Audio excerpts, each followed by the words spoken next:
Well, good afternoon and welcome to a special edition of Litter Media Live. I think you know this guy. This is Brandon Smith, and of course, the Scioto Society means Tecumseh. It opens this week. Details coming up in just a moment. But this segment is brought to you by our friends at Pickaway Ross Career and Technology Center Adult Education.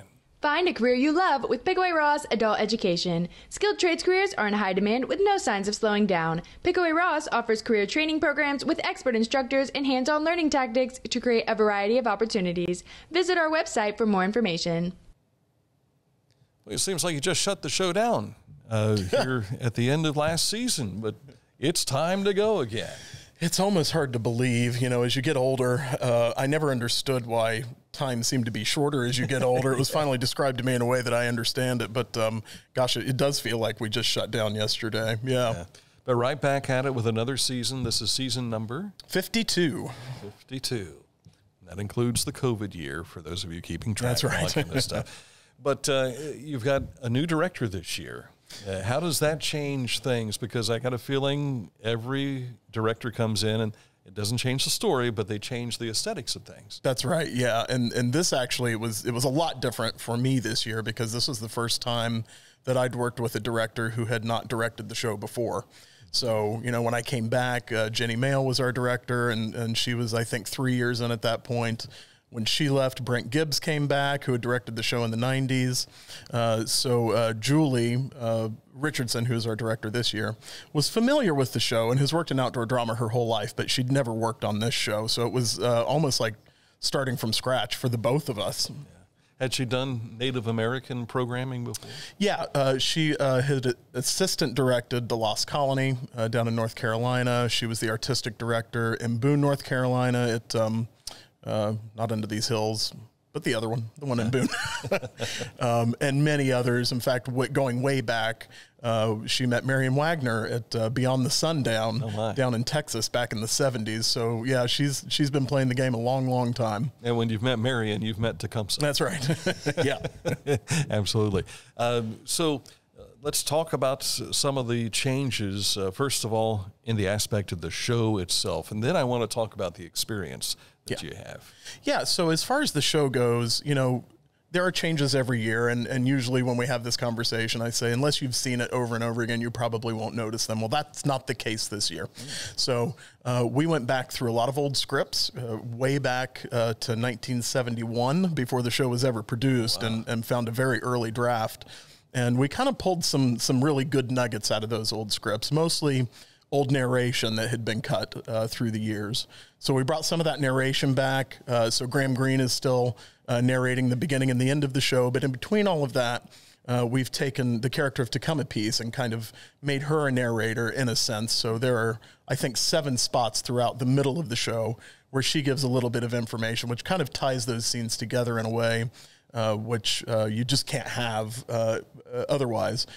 So that's very new and very different. And even as I watched the show last night, when those narrations come on, I went, wait, is this right? I don't. And these are recorded narrations. Some of them are recorded and some of them she delivers live. Oh, yeah. So it's a little of both. So the live narrations would be a situation where she is in that scene that's coming up. So she'll kind of walk out and give the narration and then kind of blend in to the scene, and then the rest of them are recorded. So it's a big change in the show. We've also moved some of the music around in the show. We've added some music, still the same music that everybody knows, right, and identifies, but some of it might be in different places, or we're using different clips, things like that. And then I think the other big change is that Tecumseh's brother, had a religious experience in real life, had a religious experience in his life, and took the name Tenskwatawa. So he's always been referred to that through the show, but we've changed that a little bit. So at the beginning of the show, when he's a young man, before he's had this revelation, we refer to him in the show as his given name, which is Lolowasika. So up until the point in the show where he has this vision, he'll be known as that. And we really struggled with that a little bit because we thought, is that going to be confusing for people? I think we found a way to make it work so that everybody understands what's happening.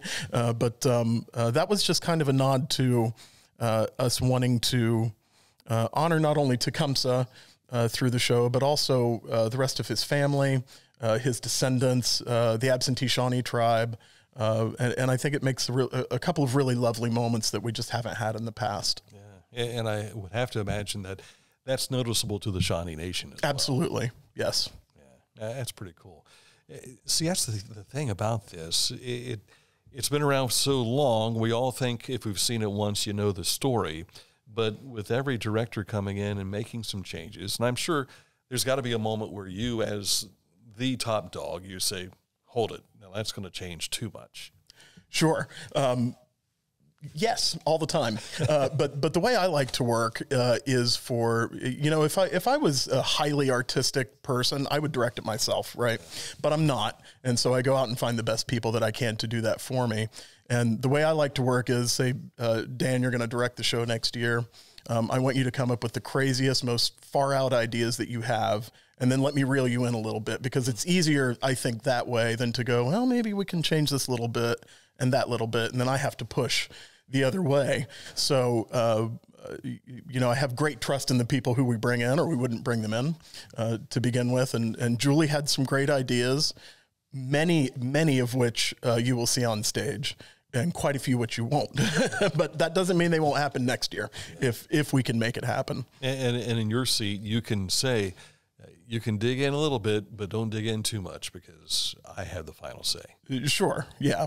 It is a little bit militaristic in that sense. I think it kind of has to be, because it's just such a big thing to put together. But it works well. We work well together. Julie and I have been friends for a long time before we had the chance to work together. So this has been a really fun process for us, starting clear back last September when we started going through the script and saying, we think we can tie these things together in a different way this year. So you started this like almost when you shut the show down. Yeah. Julie was here in August. She saw the show 3 times in August, and those discussions started pretty much immediately. Yeah. And when you bring someone with a creative mind like that in, you know that they've got stuff that they're like, oh, I could change this, or I'd like to try that and see how it goes. Or maybe this has never been tried, or maybe it has been. Yes. And we also have a really great opportunity to tap the talents of people who were here before. So Jenny Mail, who I just mentioned, who directed the show, she was actually here for 2 weeks, helping to answer a lot of those questions, like, oh, well, we tried that and here's why it doesn't work, or that could work if you do it this way.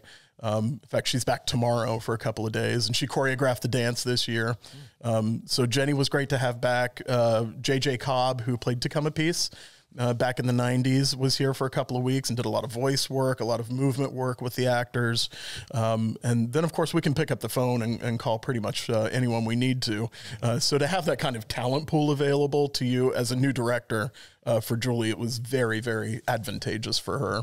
As someone who has watched the show a number of times, and you see some of the actor changes and everything along the way, and sometimes you get just so enthralled in the performance because it's very natural. And then suddenly you have one actor that might step in and sounds a little Shakespeare-ish, with their delivery.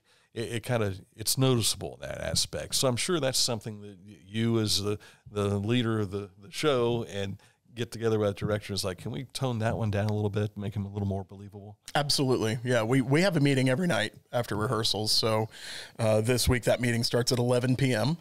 and can go, pretty late into the night. And, just depending on what they're concentrating on in rehearsal that day is what we'll talk about. But for instance, last night, we took notes on, is the ending of the show right? Do we need to change the end of the show? So here, 2 days before we open, like, do we need to do something different there? That's a big change.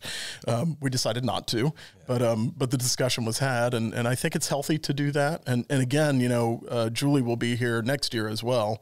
We always kind of saw this as a 2-year kind of project. Mm-hmm. So a lot of those ideas were just squirreling away to go, can we pull that off in another year? We have about really 4 weeks to put the show together, right, once everybody's here. So you can only get so much done. And at some point you just have to go, okay, we'll do that some other time. So the actors, we've had some changes there. We, of course, will be looking at Tecumseh. New guy? Yeah, Alec Pacheco. So this is his second season in the company, and he wound up actually understudying the role of Tecumseh last year, but this will be his first time leading the role. Alec brings to it a lot of really physical things, right, to the role. At the very beginning of the show, the first battle, keep an eye on him on his horse, because there's a stunt that he does that blows me away every single night, and it terrifies me every night. So it could be the last time you ever see it. That's right. But yeah, his fights are great. He has found levity in the role, which I think a lot of actors have not found, or at least in the parts where he's found it. Because it's a heavy show, right? It's very heavy subject matter. And he's been able to find some moments within the show that really kind of lighten it up a little bit. And is this kind of like in The Chosen, where you see Jesus portraying a little more personality? Yes, absolutely it is. Yes. Oh, very cool. The other roles, the big changes we have there. Yeah, so we have, Caleb Johnson is back as Simon Kenton. I think this is his third year in that role. So he's kind of our stalwart that's holding the fort down. Tecumseh Peace this year is portrayed by Axel, and Axel is not only on the stage, but she's also our dance captain, our fight captain. She does several other things throughout the show. She's a very, very talented actress, and we threw a lot at her, and I'm just so impressed with the way she's been able to pull it off this year. So those are kind of the big roles, and then the smaller roles, we did a couple of different things this year. So we have a smaller core company, 28 in that company this year, and then we created a program so that younger college students or less experienced people could come in and be a part of the show. So they're essentially interns who are on the stage. They get to go backstage and learn everything about the technical aspects of the show and how that gets put together. They get to understudy a larger role. And then they get to go back to school with an incredible wealth of experience, with which I think is going to give them an edge over everybody else when it's time to audition again next year. Yeah, very nice. So this is to put the show together itself. Backstage, do you have changes there also? Yeah, so because of the different size of the company, that means that everything backstage has to change, right? There's a whole bunch of choreography that happens backstage that the audience never sees. So, you know, when a horse comes off the stage, there's got to be somebody there to catch that horse and take the horse where it needs to go. There's gunshots happening backstage. There's cannon preparation that happens backstage. This year we have kids in the show, so there's kids to get around from one place to another. So all of that changes as well when you change what's on the stage. So that is all different. And then physically different backstage is we built new dressing rooms this year.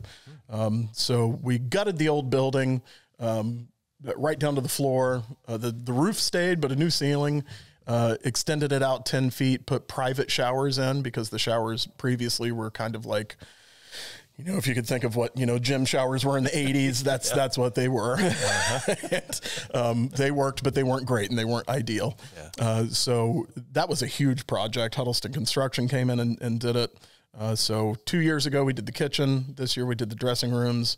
There's a couple other small projects to get done, but essentially, we will have totally changed the living situation for our actors backstage, very much for the better. Good to have some privacy on the mountain. Yes, it is. Yes, it is. It's hard to come by. Even though it's out in the open like that, it's good to have that. You've got some specials that are going on. I know Adina Health has helped out with making it easier for folks to see the show. Yeah, so Tuesday night. So we're up 5 nights a week this year. That's also a big change, right? So it used to be Monday through Saturday. We're now Tuesday through Saturday. It's kind of an experimental thing for us to see, number one, will it affect ticket sales? And number two, does it help the actors stay rested and keep their voices in good shape? So 5 nights a week this year, and then Tuesday nights is going to be family nights, and we offer a family 4-pack for $50, which is essentially half price. Adina Health System came on and supported us with that. And it's really through their generosity that we're able to do that on Tuesday nights. Yeah. Now the tickets are available, which of course you see on the post that we have here. There's a link to the website where you can get the tickets online. Do you have to have a physical ticket, or can we bring that smartphone now, like everybody's gone to? So the internet service is not great out there, so we have not been able to make that leap yet. It's getting better I understand fiber is coming, so that could be a thing that happens pretty quickly. But for now, you just come to the box office. We have your tickets there, and you just walk into the theater. Old school. I Old like school, that. Yes. And I miss tickets. You know, I go to a lot of events. I always like to have a ticket stub to put in my memory book. So Yeah. I still have a Chicago ticket, and then they went to digital right after that. yes, So yes. it's good to have that. The experience outside of the show. I know we've talked before about the backstage experiences and that sort of thing. You've got a lot of stuff out in the parking lot now that people can see and do. And, of course, you've got food service available, too. Yeah. So again, the buffet is not back this year. We, at some point, I hope that the buffet is able to make a return, but it's just been a very complicated thing for our food and beverage people to figure out. So no buffet, but they do serve entree style meals before the show. Think of it as pub fare, right? Burgers, pizza, that kind of thing. And of course, concessions is open throughout the entire show. But in addition to that, we have tomahawk throwing, which is great. Have you ever done it? I've not. Well, it's great fun. I mean, it's kind of ridiculous how fun it is. And anybody can do it because I know that because I did it. So that's available before the show. Gem mining. We have a 13-foot sluice that we installed last year, and kids love it. They just love it. So that's available before the show. Of course, the backstage tours. And then, of course, the gift shops are open and all of that. We also have a trail that connects with Great Seal State Park now. So if it's kind of a hike. So, bring good shoes if you want to do that. And a bottle of water.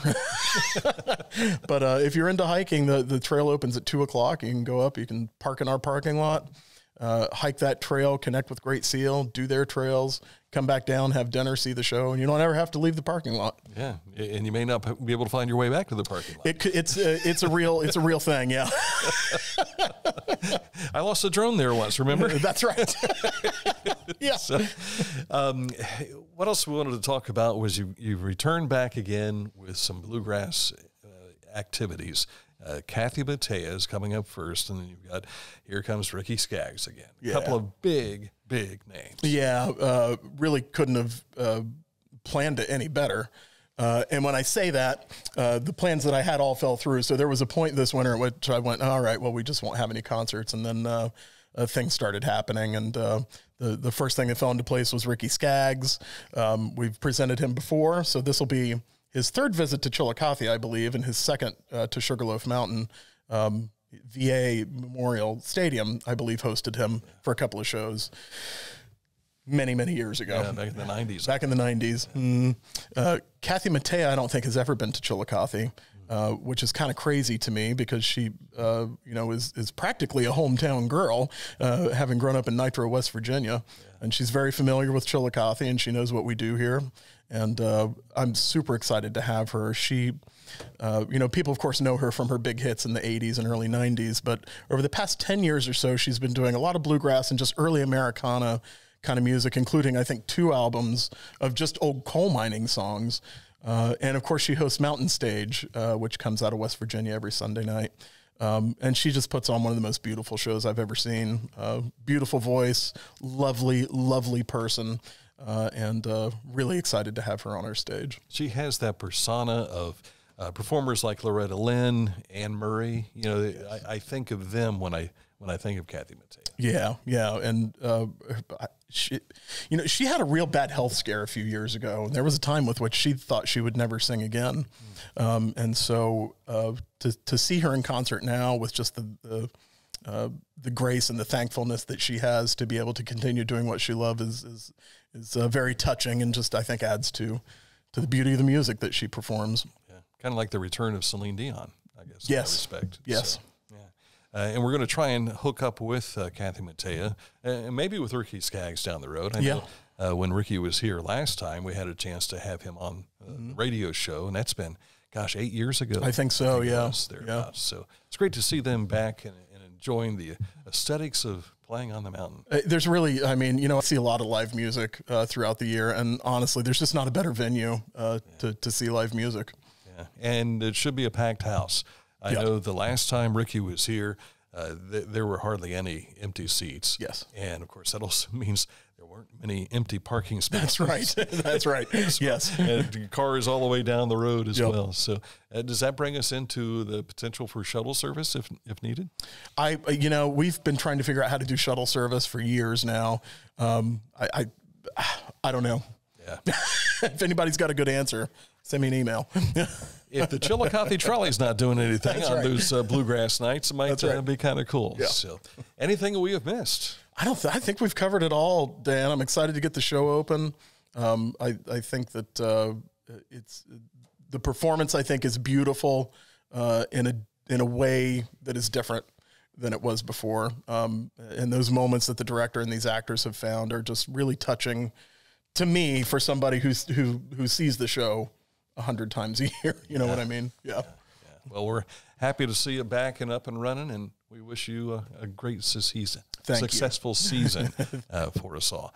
And thank you for watching as well. Again, tecumsehdrama.com for your tickets, and find out more about the show and everything you can do with the show on their website.